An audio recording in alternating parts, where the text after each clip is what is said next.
అసలు మీకు పాట ఎలా అలవాటైంది? నాకే తెలీదన్నా. నాకు జనరల్‌గా లోపల నుంచి ఉందది ఎప్పుడో చిన్నప్పుడు స్కూల్‌లో ఉన్నప్పుడే.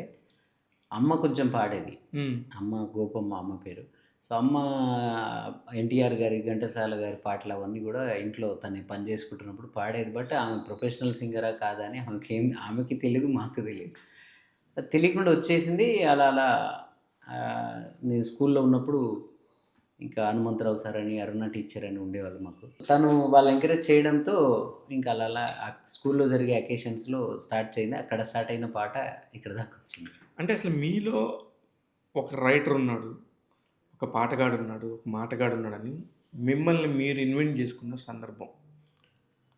నేను అదే స్కూల్‌లో పాటలు పాడుతున్నప్పుడు పిల్లలందరూ కేరింతలు కొడతా ఉండేవాళ్ళు. అంటే హ్మ్. అక్కడే వేరే పిల్లలు సినిమా పాటలు అవి పాడితే నేను నా ఓన్ పాటలే పాడేది చిన్నప్పుడే. ఆ!